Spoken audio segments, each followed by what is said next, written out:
Salut, c'est Lorenzo le Magnificateur, bienvenue sur Lorenzo TV, la seule chaîne qui vous aide à magnifier votre vie et à devenir charismatique pour obtenir ce que vous voulez. Vous allez découvrir aujourd'hui dans cette vidéo les 7 trucs à faire absolument si vous désirez rater vos présentations lors d'un entretien. Oui, que ce soit pour un job, un pitch ou pour vendre vos produits, vous allez voir tous les comportements dissuasifs et rédhibitoires qui vous font perdre des points face à un interlocuteur, client, recruteur, patron ou autre décideur. N'oubliez pas, pour recevoir toutes mes vidéos chaque semaine, il vous suffit de vous abonner sur ma chaîne avec un tout petit clic là sur s'abonner et n'hésitez pas à liker par la même occasion. Alors aujourd'hui, oui, contrairement à mon habitude, vous donner des conseils, eh bien, paradoxalement, je ne vais pas vous donner de secret pour réussir. Quoique, quand même. Mais je vais vous donner le secret pour vous planter encore plus profondément lorsque vous avez un rendez-vous. Je vais vous faire un genre d'électrochoc de tout ce qu'il faut faire pour rater votre entretien et votre présentation. Oui, il faut savoir dédramatiser aussi. Donc, récapitulons. Vous avez envoyé vos dossiers, CV, projets, vous êtes sélectionné pour un pitch, une présentation, un entretien, bref, pour vous vendre. Yes! On est trop content. Youpi! Ouais! Vous voilà donc à quelques jours de ce rendez-vous super, méga top, important. Alors, vous savez que vos compétences, votre expérience, votre savoir-faire, vos idées ont retenu l'attention, mais comme vous ne vous trouvez pas vraiment au plus profond de vous à la hauteur, eh bien, vous avez décidé qu'il fallait s'entraîner pour vous planter. Et ça, vous avez raison. Vous savez que pour être sûr de rater votre entretien, vous devez mettre toutes les chances de votre côté. Ah oui, vous avez raison, il faut s'entraîner pour ça. Voici donc les 7 trucs pour être sûr de tout rater, mais vraiment sûr. 1. La veille de votre entretien, un conseil, buvez beaucoup d'alcool. Faites la fête pour oublier l'enjeu, ne dormez pas. Et puis surtout, buvez à fond du café, presque en intraveineuse. Buvez du café à gogo, puis mangez plein de trucs gras, des pizzas, des hamburgers, pour que votre ventre ne crie pas famine au moment du rendez-vous. Comme ça, vous arrivez, vous serez bien gonflé, vous serez bien. Ne préparez surtout rien, d'accord? Et ne vous relaxez pas. Restez concentré uniquement sur votre peur. Restez comme ça, tendu. Essayez de serrer les fesses, serrer le ventre. Restez comme ça. Ne pensez qu'à l'enjeu. Serrez les dents aussi comme ça. Ne pensez qu'à l'enjeu terrible que vous allez échouer. Vous allez voir, ça va marcher. Deuxièmement, le jour J, dès que vous entrez dans le bureau, affalez-vous dans la chaise. Tranquille, comme ça. Soyez désinvolte. Ne montrez aucune conviction, aucun enthousiasme, rien. Ayez aussi, quand vous dites bonjour, ayez une main molle comme ça. Et puis ne regardez surtout pas le décideur dans les yeux. Non, ça sert à rien. En plus, vous pourriez lui casser une phalange ou lui brûler les yeux. Donc. Puis en plus, des fois qu'il voit dans votre regard un peu d'envie, ça serait quand même dommage de lui donner de faux espoirs. 3. Ne vous préparez pas aux questions pièges. Par exemple, pourquoi voulez-vous travailler pour moi? Eh oh, non mais t'es qui toi là? T'es flic ou t'es patron là? Je te connais pas toi. Ou alors, si on vous pose une autre question du style, est-ce que vous pourriez me donner 3 qualités et 3 défauts pour voir si vous correspondez au poste? Là vous répondez, des défauts, moi des défauts? Non mais t'as qu'à dire aussi que je suis susceptible aussi pendant que tu y es. Non mais alors, oh, sans blague, ça va ouais? Et là vous barrez. 4e, surtout, ne souriez pas. Ne souriez jamais. On parle de compétences là. Les compétences, c'est sérieux. Si on sourit, on n'est pas crédible. Ok? Le sourire, pas crédible. Sourire, pas crédible. On est là pour bosser, pas pour se marrer. Le sourire, c'est pour les guignols. On n'est pas des guignols. Et puis, ça pourrait réveiller vos gerçures là. Ça fait mal. Ok?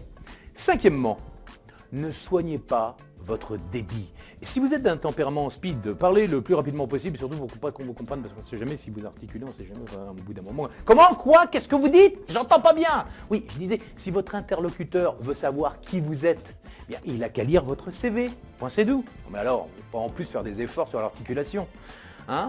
Et puis, si en revanche, vous êtes d'un tempérament plutôt modéré ou même plus introverti, timide, d'accord? Si vous êtes très calme, si vous avez un ton plutôt monocorde et triste dans votre manière de parler, très lentement et très justement. Parce qu'on sait jamais. Comment? Quoi? Qu'est-ce que vous dites aussi? Je n'entends pas bien là. Parce que je disais, les recruteurs adorent les candidats sous Prozac avec 2 de tension. Ça leur rappelle leur charentaise, tiens. Ouais. Bon, ça va leur plaire.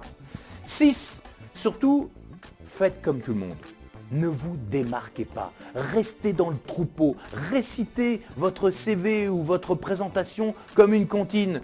Je suis très content d'être ici parce que j'ai travaillé dans une entreprise. Mon produit est le meilleur des produits. Montrez que vous ne faites aucune vague surtout. Ça leur donnera vraiment envie de surfer avec quelqu'un d'autre. N'essayez même pas de montrer que vous êtes vous-même. Alors ça, oubliez ce que vous êtes, d'accord? Ça pourrait faire tâche. Puis en plus, c'est un poste de perdu ou un dossier de perdu. On s'en fout, il y en a plein d'autres derrière, hein, on est bien d'accord. Et puis, si vous n'êtes pas choisi, par exemple, dans l'entreprise, c'est pas grave, ça se verra pas dans l'entreprise, on est d'accord. 7e conseil, le meilleur pour la fin. Croisez les bras, comme ça, croisez. Ouais, regardez les gens, comme ça, de haut. Soyez hautain. Montrez que vous n'allez pas vous laisser faire, d'accord? Montrez que vous êtes une forte tête, associable. Ne changez pas d'état d'esprit, restez sur vos positions et vos croyances que tous les patrons, les banquiers, les décideurs, les investisseurs veulent vous exploiter. Et surtout, exprimez avec force et conviction votre intérêt pour vos avantages sociaux si c'est pour un entretien d'embauche. Vos droits, les réductions qu'offre le CE par exemple, les primes, hein, le temps de pause, les vacances, les heures sup, les RTT, hein, les RTT, ça c'est quand est-ce que. Puis c'est quand les prochaines vacances, hein, et ça, dès le premier entretien. Hein. N'attendez pas le 2e entretien, puis si vous pouviez le faire dans les 5 premières minutes, ça serait mieux. Allez-y franchement, montrez-leur que vous êtes quelqu'un qui ne se laisse pas faire et qui sautera à la gorge de quiconque dérogera à vos règles. On est bien d'accord. Oui, c'est connu, les décideurs adorent embaucher les enquiquineurs. Ils recherchent surtout les ennuis, les employés râleurs et procéduriers. Donc, lâchez-vous dans ce sens. Montrez que vous êtes vraiment associable, le plus associable possible. Si vous leur apportez tout ça sur un plateau, ils vont adorer. Mais vraiment, je vous le dis, ils vont adorer vous jeter à la porte avant la fin du rendez-vous. Ils vont vous lancer certainement un « On vous rappellera !»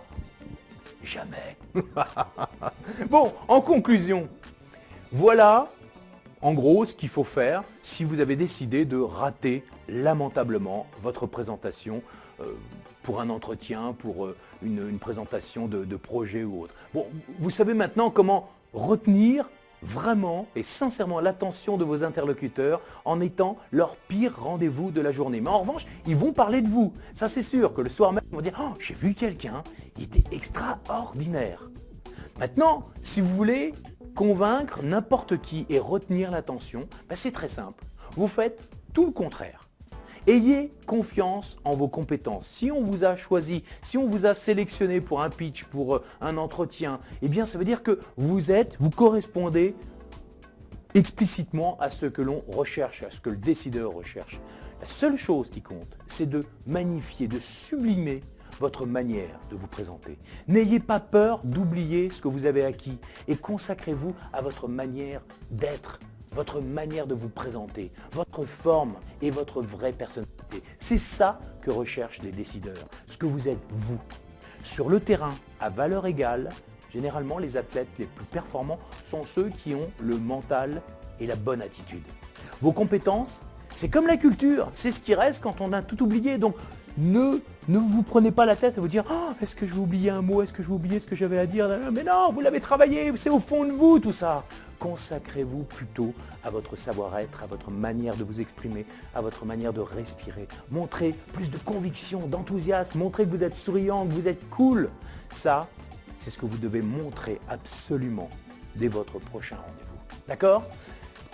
Dans la prochaine vidéo, je vais vous offrir d'autres conseils, d'autres trucs pour que vous puissiez magnifier votre vie, pour que vous puissiez devenir plus charismatique. Voilà, maintenant n'hésitez pas à liker, à vous abonner pour recevoir vos prochaines vidéos. Je vous dis à très bientôt sur Lorenzo TV. C'était Lorenzo le Magnificateur. À très bientôt!